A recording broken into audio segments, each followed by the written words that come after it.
Okay, so now we're going to start in on the neoclassical model here in week 3. There are 4 components to the neoclassical model. This lecture, the current one, right, is we're going to split it up into the labor market and the production function. We're going to look at those two first, and then we're going to look at the quantity theory of money and Say's law. Okay? In all of these components, in these 4 components, supply and demand analysis is used. The same way I mentioned at the end of the week 2 lecture, all of the 3 schools we're going to look at, the neoclassical model, Keynes and the post-Keynesians, and the textbook Keynesians, or the neoclassical synthesis, aka the neoclassical synthesis, they all agree on supply and demand analysis. What they have done is they use supply and demand analysis to create theories, okay? Theories about how the macroeconomy works, okay? Now, the neoclassical model is made up of these 4 components. You can't have the neoclassical model. There is no neoclassical theory without these 4 components, okay? The 4 components are, once again, the labor market, the production function, the quantity theory of money, and Say's law. Okay? Now, if you look at the handout I recommended you read prior to viewing this lecture, it's called Summary of Economic Schools of Thought. Okay? What you'll see, it's the Excel file. What you'll see if you look at that file underneath the neoclassical school is that it says the labor market is responsible for determining the level of employment. So if you were to ask a neoclassical economist, right, you're walking down the street, you run into a neoclassical economist, and you asked him or her what determines the level of employment, they would instantly say, oh, the labor market. The labor market is what determines the level of employment. That answer would be vastly different from Keynes or a post-Keynesian. If you ran into a post-Keynesian walking down the street, if you ran into me, and you asked me what determines the level of employment, I would say effective demand, essentially the total level of expenditure, okay? But the neoclassicals would disagree with that. The neoclassicals would say that the labor market determines the level of employment. Okay, we're going to look at that component first. The production function, the second component. Labor market's first, production function is second. The production function, according to the neoclassicals, determines the level of output. Okay, so how much stuff the economy makes, how much stuff is made in the macroeconomy, according to neoclassicals, is determined by something called the production function. Okay? Third, the quantity theory of money. The quantity theory of money for neoclassicals determines the price level. Okay? So the level of prices in the economy. What we discussed in our first week as the generalized price level. Okay? The generalized price level for neoclassicals is determined by the quantity theory of money. Finally, the 4th component, Say's law, which I mentioned in the first lecture, started with J.B. Say back in 1803. Okay? J.B. Say created Say's law, which in the neoclassical model is responsible for telling us what determines the level of expenditure. Okay?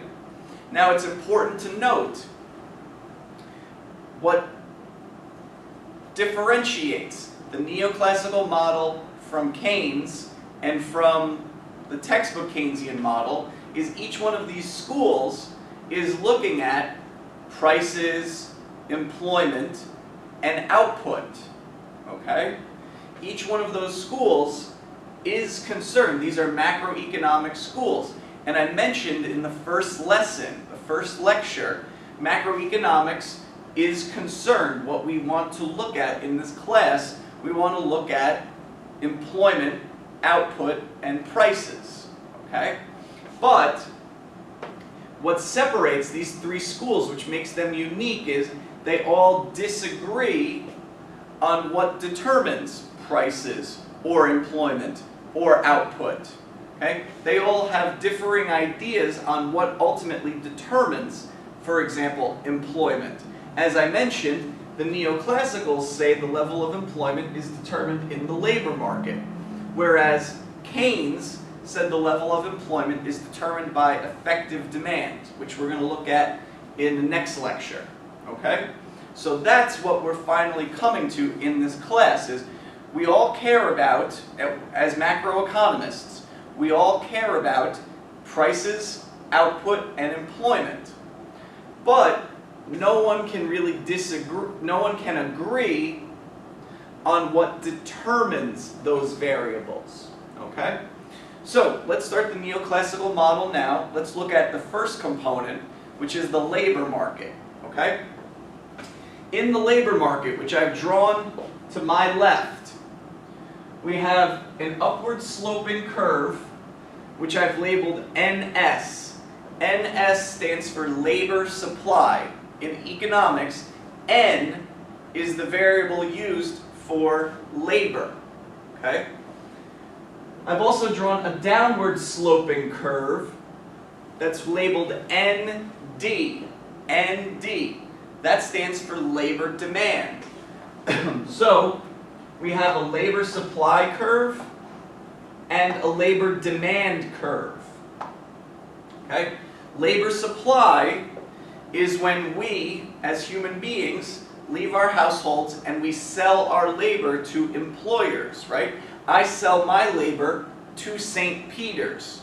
A cashier sells their labor to ShopRite. Okay? That's labor supply. It's the supply of labor. How many people are offering themselves to work? Okay? It's the supply of labor. Labor demand is the demand that businesses possess for workers. Okay? How many workers do all the businesses in the economy want to hire? Okay? Next, I drew an equilibrium where they intersect, where the quantity of labor supplied is equal to the quantity of labor demanded. Okay? That is labeled as N asterisk. Right? It's our equilibrium level of labor. Okay? Equilibrium quantity of labor. Finally, I've drawn a horizontal line coming to the vertical axis, and that's labeled as W over P. Okay? W over P asterisk. W over P asterisk stands for what's called in economics the real wage. Okay? W over P is the real wage. What do I mean by the real wage? Okay, W is known as the nominal wage. That's the amount of dollars you are paid per hour. Okay, so if you work if you're a cashier at a supermarket, right? Let's say you make $10 per hour. That would be W. Now, neoclassicals place a very large emphasis on what is called the real wage. They say, the neoclassicals, which we'll get to in a minute, they say that people aren't interested in simply the nominal wage. You don't want to know how much you're making per hour. Instead, you want to know what that wage is divided by the price level. Okay?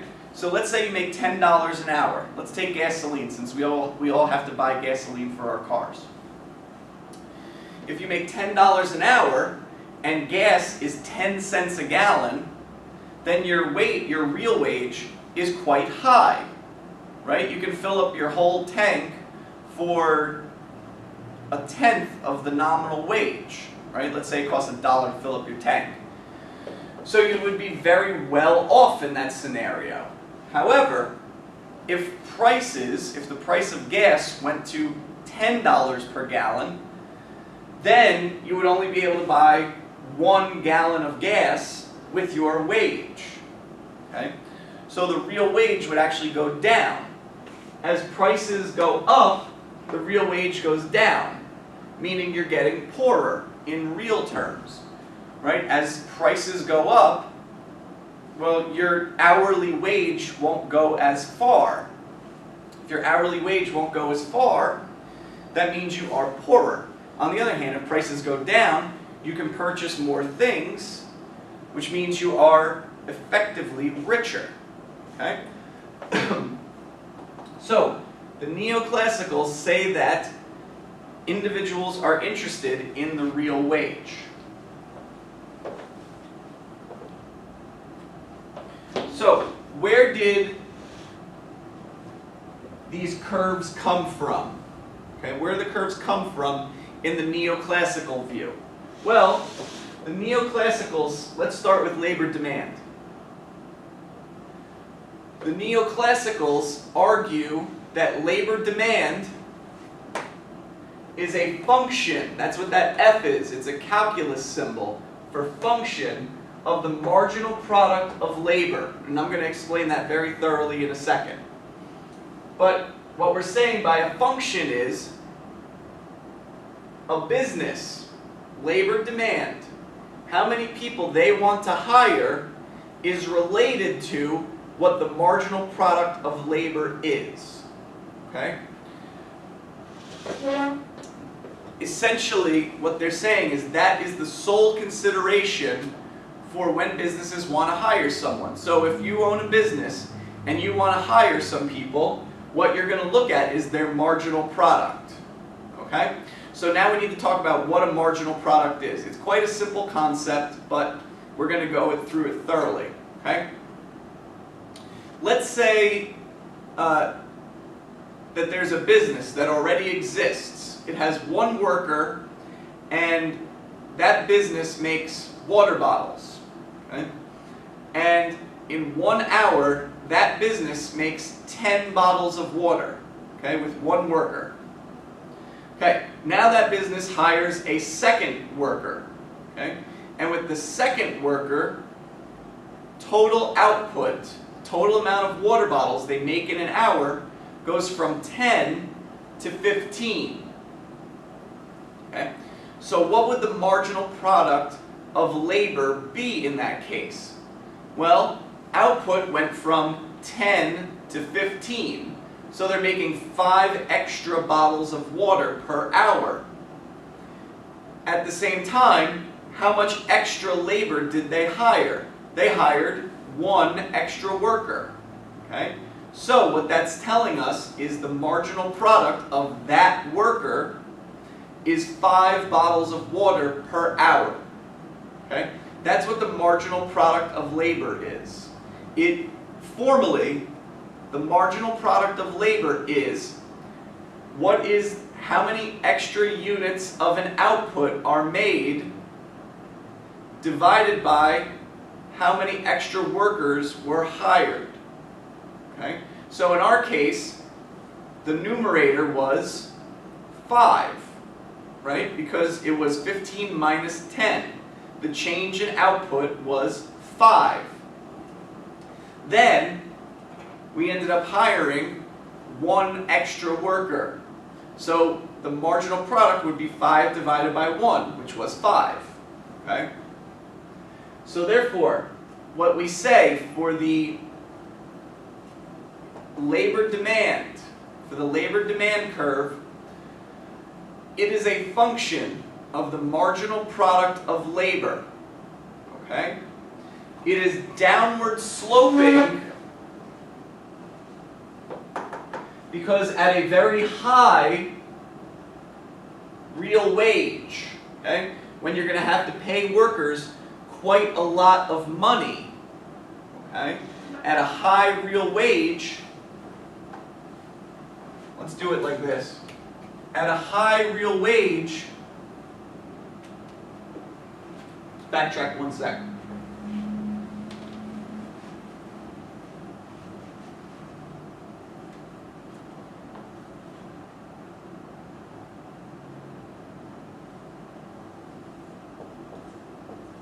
Okay? We have a labor demand curve. Okay? At a high real wage, you're only going to want to hire a few workers, right? Why are you only going to hire a few workers? Because you're only going to hire the best workers. You're only going to hire the people with the highest marginal product of labor, right? You're only going to hire the 3 or 4 guys or girls who can make 30 bottles of water per hour. Why are you going to do that? Because the real wage is very high. If the real wage is very high, you're going to have to pay these people a very high wage. Your costs will be high. So therefore, you're not going to hire a whole lot of people, right? If wages are high, you're only going to hire the most productive workers. Those are the workers with the highest marginal product of labor, okay? So, what you end up getting is a situation in which you have a high real wage, and if there's a high real wage, labor demand is actually quite low. Okay? On the other hand, if the real wage falls really far, if the real wage is very low, such as here, then what you're going to end up having is a situation where you will hire more workers. Okay? If the real wage is very low, okay, then your costs are quite low, so you're going to hire workers that have lower marginal products, right? People who are not as productive workers. Okay? So, the takeaway from this is that the labor demand curve slopes downwards because at a high real wage, you're going to have a low labor demand, right? If the real wage is high, you're only going to hire the most productive workers. But if the real wage falls, then you're willing to hire less and less productive workers. Okay? So as the real wage falls, the quantity demanded of labor, your labor demand, will increase. So you get a downward sloping labor demand curve. It's the same exact thing as our law of demand. As the price of labor is the real wage. As the price of labor falls, the quantity of it that is demanded will increase, right? As the price of labor falls, the quantity of labor demanded increases, okay? That's how we get a downward sloping labor demand curve.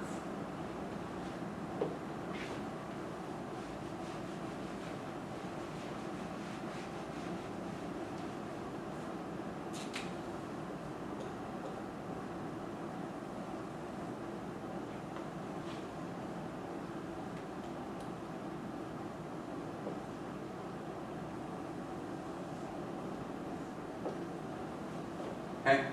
Now I have drawn an upward sloping labor supply curve. Okay. How did I get an upward sloping labor supply curve? Well, the assumption behind labor supply, how much we as individuals are willing to supply our labor. Okay. The neoclassical model says that labor supply is a function of a labor versus leisure trade-off. Okay? It's a function of the labor-leisure trade-off.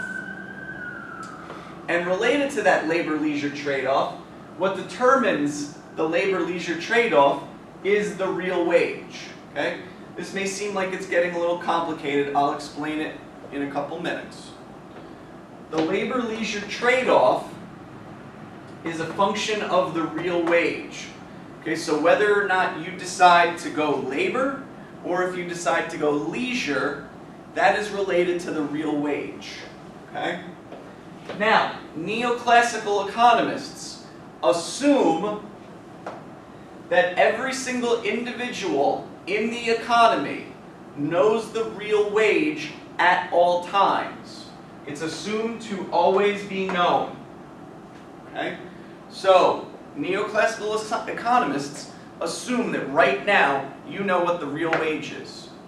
And right now you know what the real wage is. And right now you know what the real wage is. Despite the fact that wages are constantly changing and prices are constantly changing. Okay?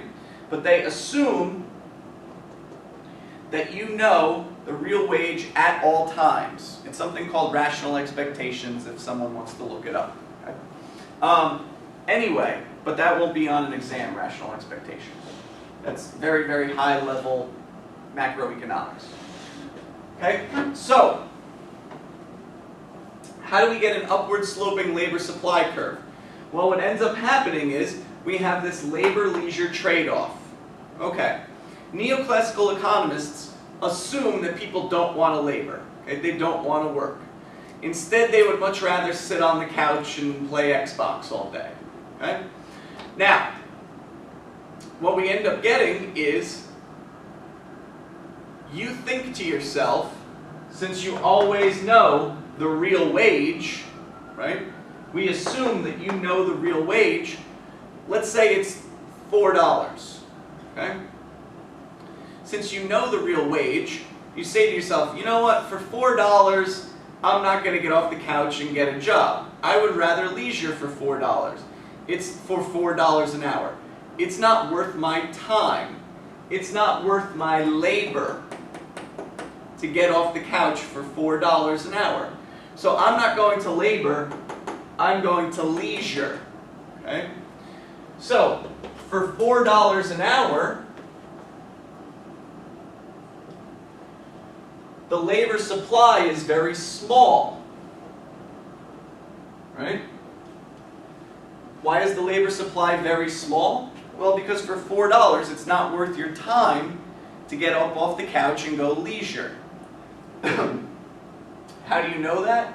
Well, we assume that you know the real wage at all times, and we assume there's a labor-leisure trade-off. Okay? Now, let's say that the real wage goes up to $10 an hour. Okay, for $10 an hour, maybe Xbox doesn't seem that cool anymore. Maybe you don't want to leisure for $10 an hour. Instead, now for $10 an hour, you're willing to forget about leisuring and Xbox, and instead you're willing to go labor. Okay? So for $10 an hour, more people join the labor supply. Okay? This is why the labor supply curve slopes upwards. If there is, as the real wage goes up, labor supply goes up because now you're willing to get off the couch and instead go labor. Okay? So as the real wage increases, labor supply increases. Okay? It's the same exact thing as the law of supply. As the price of labor goes up, right? The price of labor is real wages. Okay? As the real wage, or the price of labor, increases, the quantity supplied, the labor supplied of it, goes up as well. Okay? So we end up having an increasing slope, a positive slope, for our labor supply curve. Okay?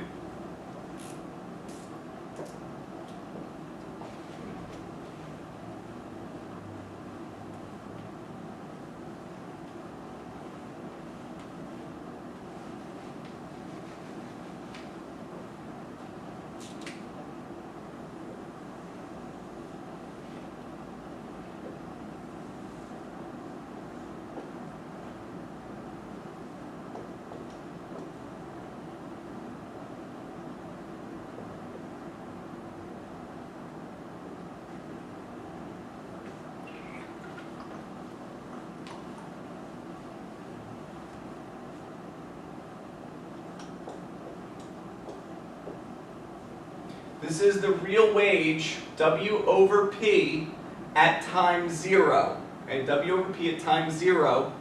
and this is N0 for labor at time 0. Okay, so wherever those two curves overlap, right, where labor supply and labor demand intersect, now we have an equilibrium in the labor market. Okay? Whatever that equilibrium is, that tells us the level of employment. So labor demand intersects labor supply right here at this equilibrium. Okay? And at that equilibrium, what we have is a real wage, right? We have a price on the vertical axis. We have a real wage, W over P 0, and we have an equilibrium level of employment, or level of labor. Okay? It's where the quantity supplied of labor is equal to the quantity demanded of labor, right here. Okay? So now, what we can say is, that is the level of employment in the economy. Okay? This is the level of employment in the economy. Okay? It's wherever labor supply is equal to labor demand. Okay? Now, here's a neat trick that the neoclassicals sort of pull. Okay? This is, but I should backtrack before we get to that.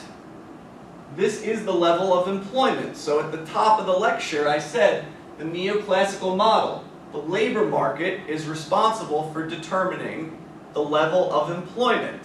How does the labor market determine the level of employment? It's wherever labor supply is intersecting labor demand. Okay? That level of employment, that's how many people are employed in the economy. Okay? So based upon everyone's labor-leisure trade-off and our marginal productivity, we will end up having an outcome in which there is a given real wage, there's a real wage that's in the economy that everyone is aware of, and an equilibrium level of employment. Okay? So this is the market clearing real wage, and this is the market clearing level of employment. Okay? So we can say that the labor market has cleared and the market's in equilibrium. Now, here's the fast one that the neoclassicals try to pull. The neoclassicals argue that that is always full employment. Okay? The neoclassicals argue that the economy is always at full employment. Okay, why is it at full employment? Here, at this real wage, which everyone knows, right? The labor supply knows the real wage, because we assume that it is the real wage. Okay, this is a very important point. Since the neoclassicals assume everyone always knows the real wage, okay, then those who don't want to sell their labor at that real wage are not considered to be unemployed. Okay? Let me say that again. In the labor market, right here, there is a given level of a real wage. Okay? This is the real wage in the labor market in equilibrium. It's the market clearing real wage. Since everyone already knows the